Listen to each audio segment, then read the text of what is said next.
সব মেয়েদেরই খুব একটা কঠিন কাজ হলো ঘুম থেকে উঠে সকালে রান্না করা। যেমন আমারও খুব কষ্ট হয় এই কাজটা করতে। প্রতিদিন ঘুম থেকে উঠে ভাবি কি রান্না করব, কি রান্না করব এই একটা টেনশন। তো আজকে আমি খিচুড়ি রান্না করতেছিলাম, ভুনা খিচুড়ি। এগুলা আলু সবজি দিয়ে সবকিছু দিয়ে গাজর দিয়ে টমেটো দিয়ে সকালের নাস্তাটা রেডি করতেছিলাম আর ভাবতেছিলাম দুপুরে কি রান্না করব। এরকম একটা কিছু মনে মনে হচ্ছিল। তো আজকে ২ টা মানুষ লেগেছিল তার জন্য আমি রান্না করছি। এগুলা হচ্ছে খিচুড়ি, এখানকার সকালে নাস্তাই হলো খিচুড়ি। তো খিচুড়ি রান্না করে আমি একটু ভাত ছিল। তো ওগুলো আবার একটু ভেজে নিয়েছি, না হলে এগুলো আবার নষ্ট হয়ে যাবে তার জন্য। তো এই ভাতটা গরম করে একটু হালকা হলুদ মরিচ দিয়ে, পেঁয়াজ মরিচ দিয়ে এগুলো একটু ভেজে নিলে এগুলোও খেতে খুব ভালো লাগে।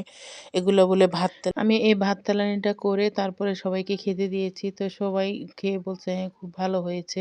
তো আমরা সবাই সকালে নাস্তা কি খাবো এগুলোই আমরা করি। হয় রুটি বানাই নইলে ভাত তেলানি করি। তো এখানে যারা ছিল তারা চলে গেছে। তারপরে আমি দুপুরের জন্য রান্নার জন্য আবার প্রস্তুতি নিলাম। এখানে টমেটো, পেঁয়াজ, কাঁচামরিচ, একটা রসুন নিয়েছি। তো এটা দিয়ে আমি একটু মাছ রান্না করব। আর এইখানে পেঁয়াজের পাতা নিয়েছি, একটু শুটকি দিয়ে ভুনা করব। পেঁয়াজের পাতা দিয়ে শুটকি মাছ দিয়ে রান্না করব। আর এখানে গাজর, আলু দিয়ে একটু মাছ রান্না করব টমেটো দিয়ে। তো আমি সবকিছু গুছায় গাছায় নিছি যার জন্য আমার তাড়াহুড়া করতে হচ্ছে না।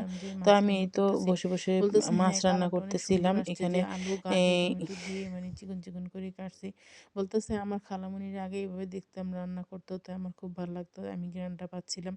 তো আমাদের গ্রামের এলাকাটা খুবই সুন্দর। দেখেন গাছের বর, গাছের সবকিছু নিজের টাটকা, টাটকা জিনিস সবকিছু আপনি নিজে হাতে পেড়ে খেতে পারবেন। তার জন্য আরো খুবই ভালো লাগে গ্রামের পরিবেশটা। আসলেই সুন্দর গ্রামের পরিবেশ। যারা দেখেননি তারা কিভাবে বুঝবেন যে আসলে গ্রামের পরিবেশ সুন্দর? এই দেখেন গাছের টাটকা, টাটকা সিম মানে সবজি এগুলা সবাই পছন্দ করে যে নিজের হাতে পেড়ে তারপরে রান্না করা। এগুলা স্বাদই ভিন্ন। অল্প মসলাতেই রান্না করলে সেই স্বাদ লাগে। তার জন্য নিজের এই যে আমি এখানে রান্না আমার হয়নি কমপ্লিট, তাই আমি এখানে আবার চুলায় হালকা পানি দিয়েছি দুপুরে গোসল করার জন্য। আমার মেয়ে দুপুরে গোসল করবে, গরম পানি না হলে তো গোসল করে না। তো আমি রান্না করতেছি আর ওর সাথে কথা বলতেছিলাম। তো গরম পানি করে ওর জন্য একটু গোসল করাই দিব। ও আবার একলা, একলা গোসল করতে পারে না। তারপরে আমি কামটা সেরে রান্না-বান্না সেরে গোসল-টোসল সেরে খাওয়া-দাওয়া সেরে তারপরে একটু মেশিনে বসলাম।